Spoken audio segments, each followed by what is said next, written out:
Yeah, this is Rick Reamer. Yeah, how you doing? Good. How are you? I'm okay.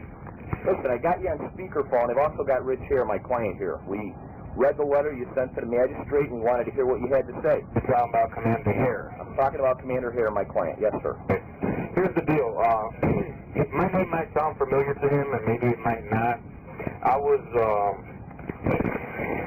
one of the people who sort of was like victimized by Mr. Zytek and his scams. There was a proposition that was made where he wanted something done to Commander Hare. Was it made to you, Carlos? Yeah. And when I didn't follow through with it, he told my car was parked legally on Harlem and 43rd. My brother lived at 4309 on Harlem, and you know the day? I can't remember this. I cannot remember the exact day. Let's try the year. I want to say the end of '99, early 2000. Okay. And this is your brother. What's your brother's name? My brother's name is Eliseo, E-L-I-S-E-O. Last name is. Okay. And so they were towing your brother's car. The Zytek was mine. My car was in front of his house. See, his car was messed up, so I had let him use my car. All right. And I had my license registered to his address because I was going to be staying there. So I went over to the Secretary of State in Bridgeview and had them to transfer my license over to his address. And Commander Hare, I believe I spoke to him once over the phone after Zytek ordered that they towed my car. My car was parked legally. It had tags on it. You know, it was insured, everything. He first sent Officer over to my brother's house and went and told my brother, well, look, is that your brother's car? And my brother told him, yeah. And he goes, well, we have a report that maybe this is a car that was involved in a hitting over on at the Jewel right there on Harlem, you know, close to right behind the Shell gas station. Okay, this is told you this? Yeah. Told my brother that. So my brother told him, well, he doesn't live here and he's not here, but I'll get a hold of him. So I asked him, well, why is his car here? And my brother told him, because he let me use his car. My car is messed up. It's in the shop and whatnot. Okay. So they kept going at all hours of the day and night. Zytek kept sending people over there to my brother's apartment. They kept going in there looking and asking if I was there or how to get a hold of me and whatnot. So my brother told him, look, I gave him your message, and there is no dents or no scratches on that car. Nobody has been driving that car but me. He goes, oh, well, we're not sure if it's the car or not. It was a white Sunbird, a convertible two-door. And what year was it? My car was like a 90, I believe it was a 95. I think it was 94, 95, something like that. All right. And Zytek even went there personally to my brother's apartment, and he's like, well, look, you tell him if I don't get a hold of him, I'm going to put a warrant for his arrest and all this other crap. Looking for you. Looking for me, right. Okay. And I called Zytek on the phone, actually, and he was like, well, I want you to come over here and talk to me. You know, I got something to talk to you about, and I've been looking for you, and I went over to your brother's apartment. I couldn't find you. He's like, if you don't come over here and talk to me, he goes, I promise you I will make one phone call and have Kramer pick your car up, and I wouldn't give a fuck who you send, your lawyers or whoever the hell you send, to get this car. I'm not releasing the car. I said, well, first of all, I said, if you're looking for me for something that maybe I might have done, my car has nothing to do with it. You know what I'm saying? Yep. So you have not obviously been incarcerated at this time, right? No, I was not incarcerated at the time. I got you. Okay, go ahead. And I'm on the street at this time, you know, civilian, you know, not on parole or nothing. Okay. So the man's like, well, I'm going to take your car, and I'm not going to give you your car until you come to see me. I was like, well, I don't have anything to talk to you about. And he's like, well, I think you do. He's like, and if you don't come and talk to me, because at the time he's referring to the conversation that he and I had. Basically, he was going to set Commander Hare up, and he wanted me to have some SDs create a disturbance, and they were going to send Commander here to answer the call, and there was going to be people to back him up, but they were going to be late in arriving at the same time. While they're supposed to be coming to assist him on the call, he's supposed to be getting the shit knocked out of him.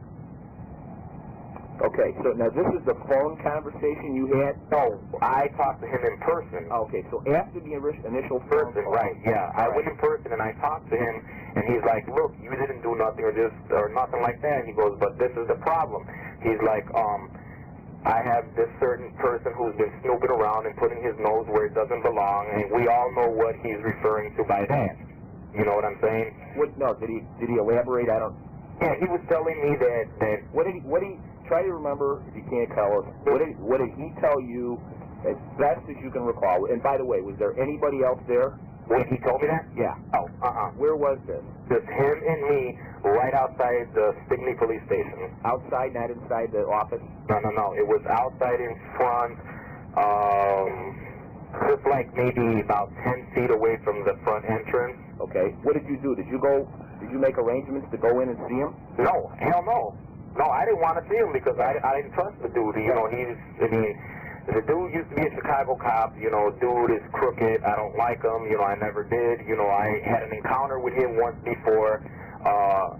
It was on a traffic stop, and he arrested me. He seen all my tattoos and stuff. Oh, well, you're a punk gangbanger and this and that. I don't allow gangbangers in my town, and you know, just all that type of harassment. And every time he used to see me, he would always shine his lights on me, and you know what I'm saying, have his officers, you know, watching when I went in and stuff like that.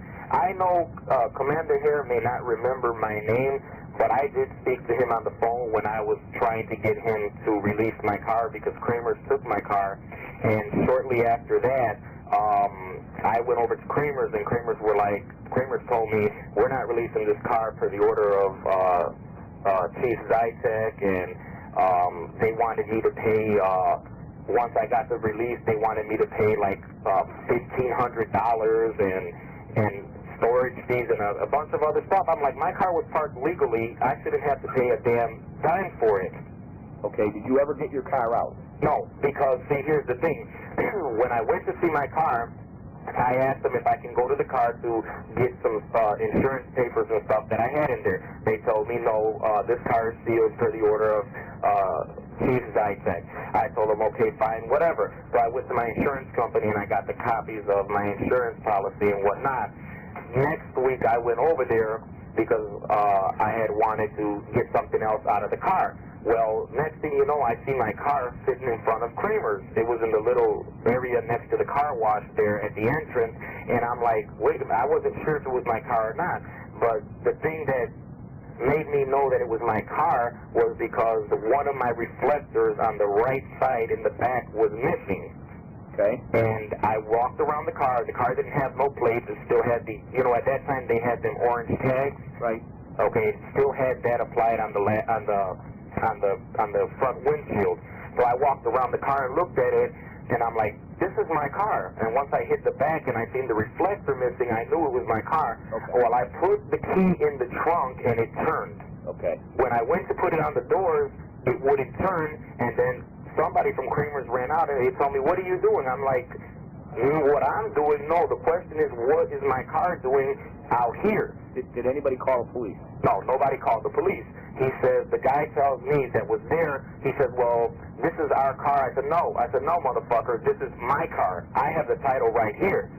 You see what I'm saying? Yep. He's like, well, no, he says, you didn't come and get your car. Chief Zytek said if you didn't come and get your car by a certain time, you lost it and all this other stuff. I said, look, I never forfeited my car. I don't owe this car to nobody. I fully own the car. The title is in my name. All right. And my car was parked legally. There was no reason for Stickney to take my car. Well, I don't know. All I know is Chief Zytek ordered your car towed and this and that. All right, now let me go back for a second. You said you knew Zytek before this incident. How did you know him? Whatever his name is, yeah. Yeah. How did you know the chief before this? Okay, because there was a situation before.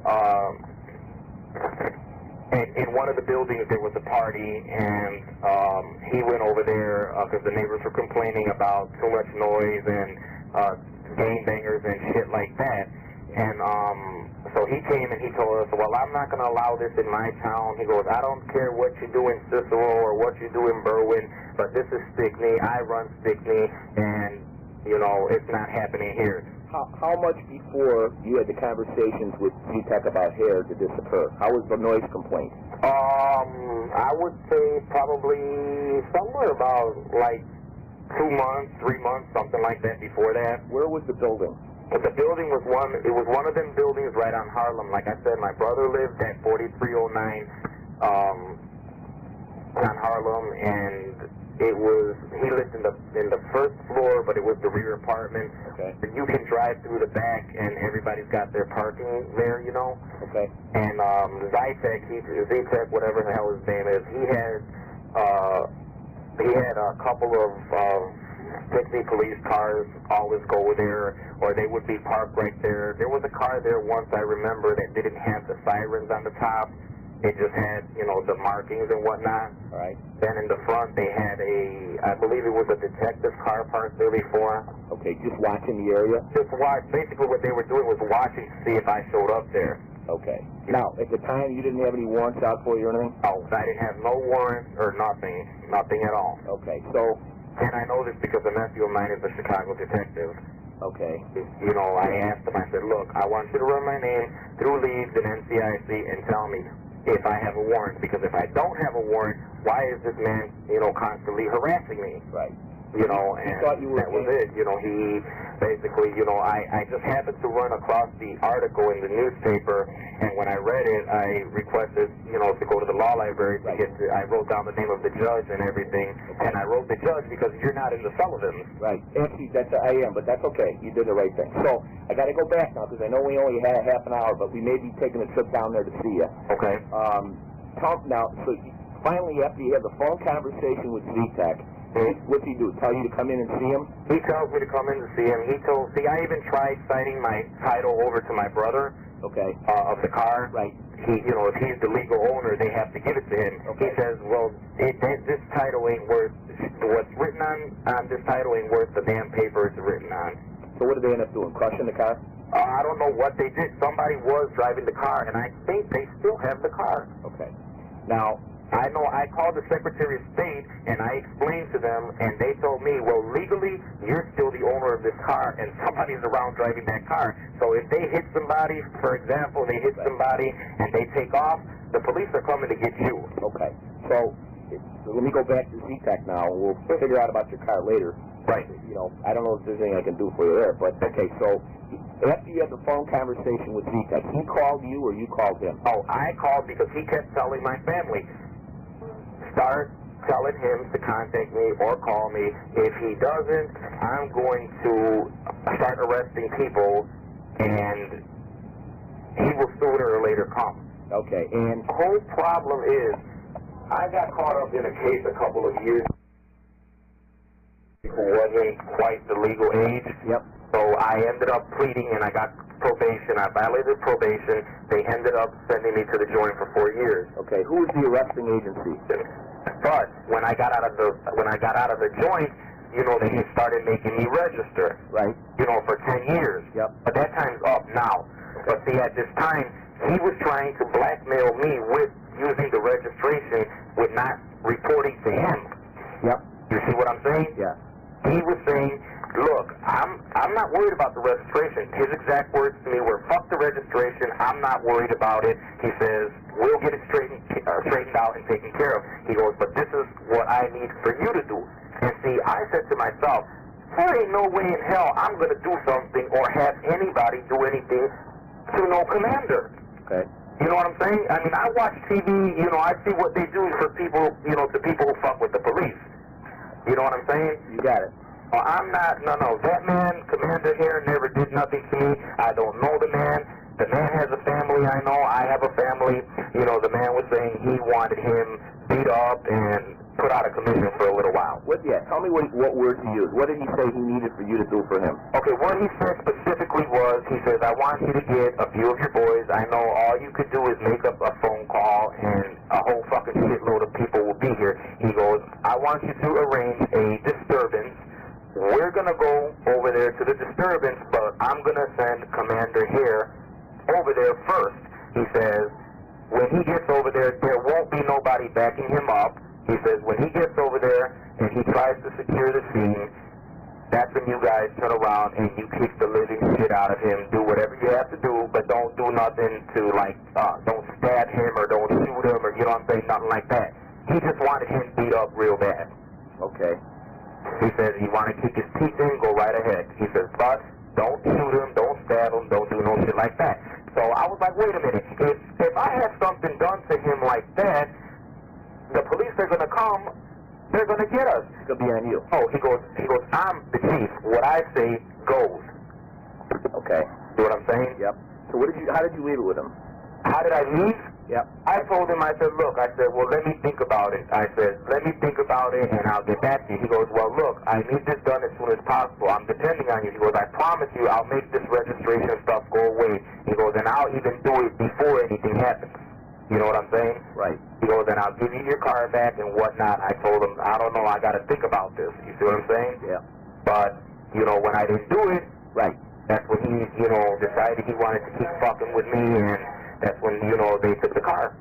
So it's after this they take the car or before this? They took the car, first they took the car once, but they gave it back to me. They gave the car back to you after you had the conversation with Z-Tech? Yeah, he gave me the car back with no problem. The second time, I never saw the car again, except for when I went to Kramer's, and they changed the lock. Some broad that works in the front desk, a real smartass, she's the one that was driving the car. Okay. Time that I went over there to Kramer's, I called the Secretary of State, and the Secretary of State said that title was still in my name. Did Z-Tech give you any paperwork or anything like that to allow you to go to Kramer's and get the car after you talked to him about having... Got on a cell phone, and he called and he asked for somebody, and he told them, he's like, this is John, I'm sending this person, give him the car, don't charge him nothing, it's me, you know, I went over there, I told him, I said, look, if I go over there and Kramer's gives me, he goes, they're not going to give you no problems. Okay. So I went over there, they had the car, the car was right there, they opened the gate, I went in, I walked in, I took the car, and I left. Did you have to sign any paperwork, pay any money, anything? Oh, nothing. On that first time, no. The second time, they wanted me to pay them $120 in storage fees and $1,500 in some other shit. Okay. Just to get the car out. That's the second time then. How soon after you had the conversation, Carlos, with Z-Tech, how long did you have the car before it got snatched again? I had the car for about, I would say a good 12 or 13 days. Okay. So after that, how did you lose it? I lost it because I wouldn't make contact with him again no more because I didn't want no part of that deal. Did he try to reach out for you or call you or anything? Yeah, he started going back to my brother's house and harassing my brother. You know, my brother's landlord seen it, all the neighbors seen it, and my brother's landlord told him, you know, why does the police keep coming to your house? You know, you've been real quiet, you've been here for a few years, you and your kids, and there's never been no problem. Right. Now, you know, everybody's telling me the police are here. I come, I find the police. He goes, the police have never been here. What's going on? So my brother told him, look, it's just a problem that my brother's having. I'm not involved. It has nothing to do with me. Right. They're coming here to look for him. Now, let me ask you about your brother. Does your brother have any kind of a record or no? Oh, my brother is a saint. Oh God, he don't even have a fucking traffic ticket. He's a good kid. Yeah, he's a good kid. Will your brother talk to us? My brother will talk to you about that situation. Yep. Only if I tell him to talk. Will you do that?